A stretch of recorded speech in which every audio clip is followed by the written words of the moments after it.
Chairman sir ఇదేం తీరు, ఇంటి అద్దెకు 50,000 అంతా కలిపితే 1,00,000 జీతం, సహకార స్ఫూర్తి ఏమైంది, చేస్ సంస్థకు ఎటువైపు తీసుకెళ్తున్నారు, సిరిసిల్ల సహకార విద్యుత్ సంస్థ చేస్ అభివృద్ధి కోసం శక్తి వంచన లేకుండా కృషి చేస్తున్నట్టు ప్రచారం చేసుకుంటున్న చైర్మన్ తీరుపై వినియోగదారులు మాత్రం విస్మయం వ్యక్తం చేస్తున్న పరిస్థితి నెలకొంది.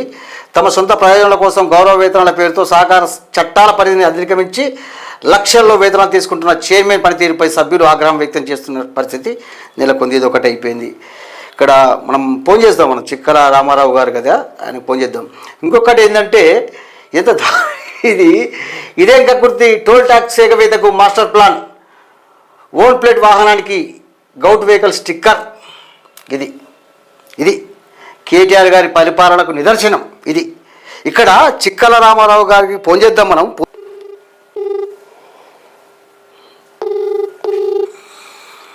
హలో అన్నగారు నమస్తే. నమస్తే అన్న, వాసాలక్ష్మి అన్న. చెప్పే అన్న, ఇది వార్త కథలు బాగా వస్తున్నాయన్న మీ పైన, చైర్మన్ సార్ ఇదే తీరు, ఏం చేస్తాం, ఇదే కక్కుర్తి, టోల్ గేట్స్ ఎగవేతకు మాస్టర్ ప్లాన్ అంటూ రకరకాల వార్త కథనాలు వస్తున్నాయి. అన్ని వస్తాయి అన్న, ఏం చేస్తాం మరి వచ్చినప్పుడు. నేను తప్పు చేయలేదు కాబట్టి భయపడతలేదు. సరే అన్న, మీరు లైవ్లో ఉన్నారన్న? ట్రోల్ చేస్తారు కదా అన్న, మీరు లైవ్లో ఉన్నారన్న? అన్న చెప్పండి. అదే ఒకసారి మేము వివరణ తీసుకుందాన్ని ఫోన్ చేసిన, ఏంది ఇది దీని మీదని. లేదు, ఏముంటుంది అన్న వివరణ, దానికి అన్ని కరెక్ట్ ఉన్నాయి, నో ప్రాబ్లం అన్న. అంటే గతంలో కూడా మీరు గుర్తే మీకు పద్మశాలి ఓటేస్తేనే గెలిచినామా అనేటువంటి వ్యాఖ్యలు చేసిన సందర్భం మీకు తెలిసే, గతంలో 1 సంవత్సరం 2 సంవత్సరాల క్రితం.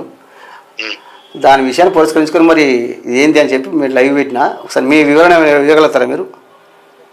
ఏదైనా కరెక్ట్ అన్న, వాళ్ళు రాస్తారు, మనం ఏం చేస్తాం అంతే అంటారు. మనం చేసుకుంటూ పోవాలా, రాసుకుంటూ పోవాలి అంతే. ఎక్కడ కూడా తప్పు చేయలేదన్న. సరే, వాళ్ళు రాసుకుంటూ పోవాలి, మనం చేసుకుంటూ పోవాలి అంతే కదన్న. సరే అన్న, చేసుకుంటూ పోయేది కాదు, ఎట్లా అనద్దు అన్న. వాళ్ళు తప్పు రాస్తారు, మనం ఏం చేస్తాం. అంటే పత్రికలు తప్పు రాసినట్టు మీరు కక్ష కట్టి. ఓకే అన్న.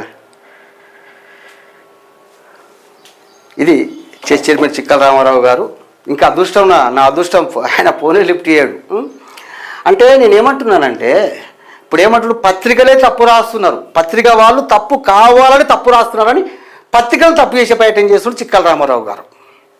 చిక్కల రామారావు గారు, మీరు ఫోన్ లిఫ్ట్ చేసినందుకు హృదయపూర్వకంగా ధన్యవాదాలు. దాదాపుగా మా ఫోన్ లిఫ్ట్ చేసిన సందర్భం తక్కువ. ఇది మిట్లారా ఆలోచించండి ఒకసారి.